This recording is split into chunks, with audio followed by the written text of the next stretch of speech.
Hello, I'm Holly Proctor and I publish the magazine Inside Singletree. Today I am here with Andy Odie from Liz Sotheby's International Realty and our video sponsor for Inside Singletree. And I'm here with a preview of an article that will be in the December issue with Seth Ehrlich and Klaus with SOS Outreach. We are here outside their offices in Edwards, and we are excited to learn more about their program, what they do for the community, because it's all pretty amazing. Thank you, Holly. Okay, thank you so much for taking the time to come out and discuss and just tell people more about this wonderful program that you have at SOS. Okay, I've been here 36 years. I remember when Arn started this, gosh, what, 26 years ago now? 26 years ago. That's amazing. Where does the time go? But I would love to have people understand the history about the SOS program. Absolutely. So it was 26 years ago, and it's founded on Vail Mountain. Originally as an opportunity to get kids out of Denver and up on the hill who had never been snowboarding before, and to have them have a mountain experience and to really see what it was like. And we started with 40 kids, bringing them up through the Denver Housing Authority. Yeah. And from those roots, really identified that there's a long-term opportunity here. There's a long-term opportunity to use the power of connection that the mountains provide to really gear kids up for life. And so we grew, yes, started with Denver, then recognized that there were a lot of kids in Eagle County who didn't have the same access. And we expanded our reach when we grew from a one-day program into a 5-day. All of those kids were from Eagle County. And we've now grown into a program, a youth development program that starts in 4th grade and engages kids through 12th grade with a rigorous progressive program. And throughout, it's engaging service to the community, core values, and leadership development. And then we now operate out of this office here in Edwards, 15 locations. Yeah, it's so amazing. Colorado and the Mountain West, Pacific Northwest, and the Midwest, and over 4,000 kids annually.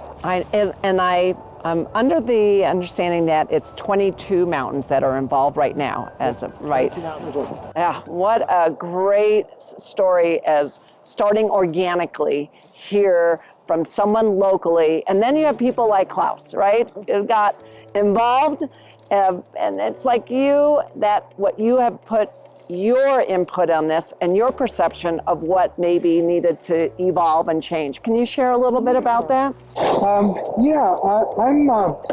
a social scientist by training, and I've had the fortunate to have a career that spans over 40 years developing and researching youth development programs. I've been here in Singletree for 20, and about 7 years ago, I met Seth and Arn and took a look at their program, and I thought, wow, there's something special about this program. I've worked with programs in every niche of this great country of ours, and programs they do good things for kids. They're good-hearted people.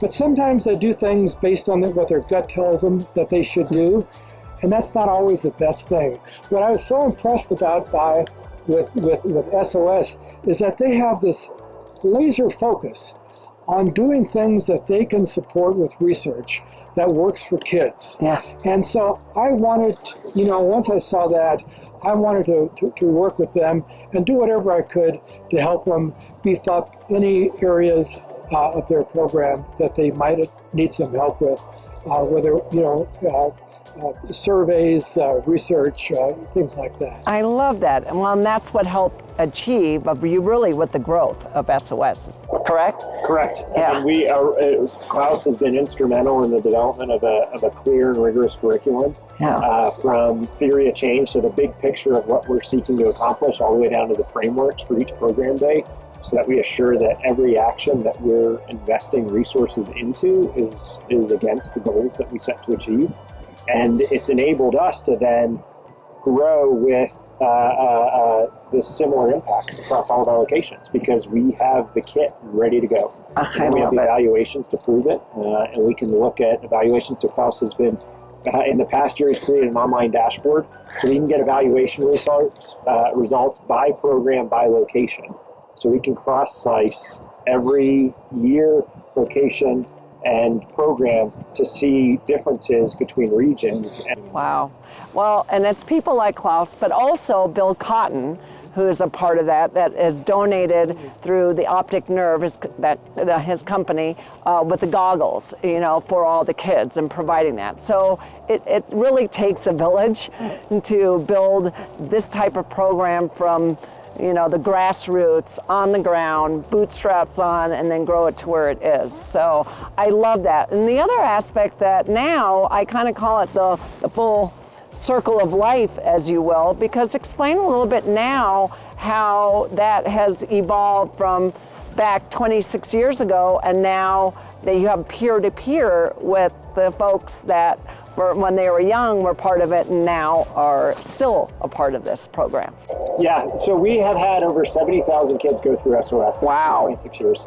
And a big lesson that came as a part of COVID into national justice movement was here we're doing a lot of work with kids up until 18, and then I personally am connected to 10 or 15 kids, text message, email, calls, visits when I overlap with cities where they are on personal mentoring and opportunities, and they're not connected into the organization anymore. And these kids really are the why, and it goes to Klaus's comment on the intentional impacts that we're having and the difference that we're making. And here's an opportunity. They should be leaders. They should be connected to the organization. We also have institutional connections to support with their career trajectory and with their life development. And so we've created an alumni network. Yeah. And so we're now reaching out to every participant who has been engaged with us previously so that we can, first off, engage them back into the programs so that they can give back to those behind them who are sharing similar experiences, but then also so that we can support with their own social capital development, connect them into people like Klauss as they're working through their next steps in their adventure. So for us, it's the circle always, it's really completing that circle. Yeah. And that's where SOS started, why we went from a one-day program to a 5-day program. The kids said, what's next? And we said, all right, let's create a 4-year program.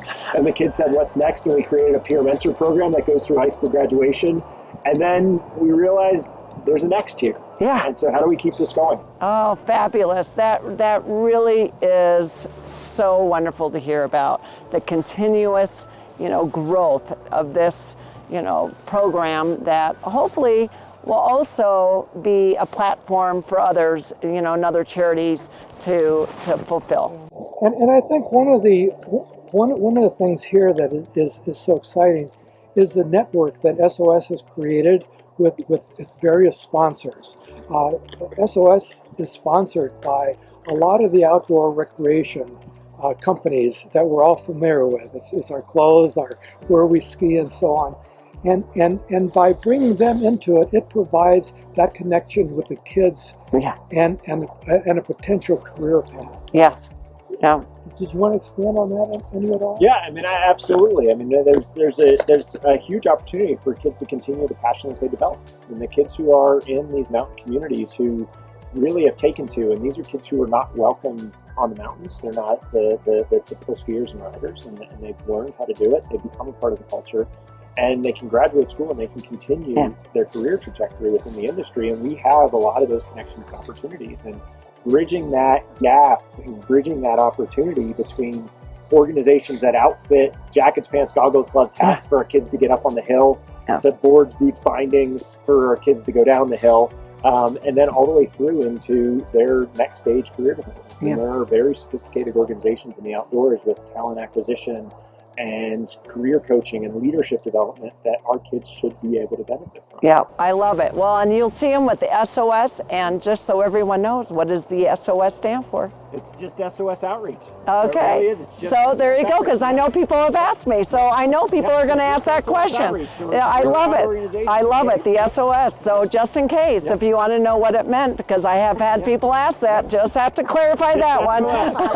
SOS, okay. That's awesome. How inspiring, and just really thrilled to hear more about your story, SOS Outreach, how it started 26 years ago right here in Edwards, and it just had its impact across so many, 70,000 kids. That's Yeah, pretty amazing. that's impressive. So be sure to check out Inside Singletree. There'll be an article that features Claus and Bill Cotton, as mentioned, Yep. as Singletree residents who are very involved in the organization. Thank you, Seth. It's a pleasure to meet you. And we look forward to seeing and hearing more great things about what SOS Outreach is up to.